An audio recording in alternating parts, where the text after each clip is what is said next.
एक ग्वाला रोज गाय चराने को बाहर लेकर जंगल में जाता था। जंगल में एक संत का आश्रम था। वहाँ संत रोज तप, ध्यान, मंत्र जाप करते थे। ग्वाला रोज संत को देखता तो उसे समझ नहीं आता था कि संत ये सब क्यों करते हैं। ग्वाले की उम्र कम थी। संतों के इन कर्मों को समझने के लिए वह आश्रम में पहुंचा और संत से पूछा कि आप रोज ये सब क्या करते हैं। तब संत ने बताया कि मैं भगवान को पाने के लिए भक्ति करता हूँ। पूजा पाठ, तप, ध्यान और मंत्र जाप करने से भगवान के दर्शन हो सकते हैं। संत की बात सुनकर ग्वाले ने सोचा कि मुझे भी भगवान के दर्शन करने चाहिए। ये सोचकर ग्वाला आश्रम से निकलकर एक सुनसान जगह पर पेड़ के नीचे एक पैर पर खड़े होकर तप करने लगा। कुछ देर बाद उसने सांस लेना भी बंद कर दिया।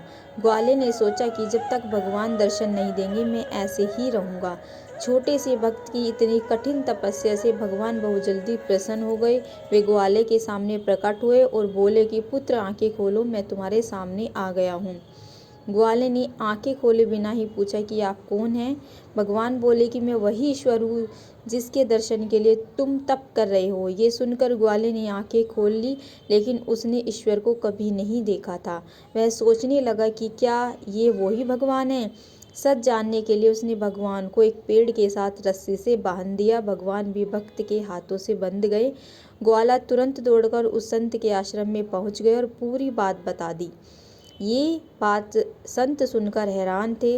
वे भी तुरंत ग्वाले के साथ उस जगह पर पहुंच गए। संत उस पेड़ के पास पहुंचे तो वहां कोई दिखाई नहीं दिया। भगवान सिर्फ ग्वाले को ही दिखाई दे रहे थे। संत ने बताया कि मुझे तो यहाँ कोई दिखाई नहीं दे रहा है। तो ग्वाले ने भगवान से इसकी वजह पूछी।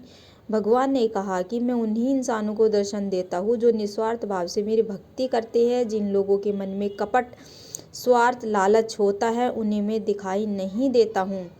इस कहानी से हमें यही सीख मिलती है, जो भगवान की भक्ति निस्वार्थ से करता है, बेवजह करता है, भगवान की कृपा उन्हीं को मिल पाती है।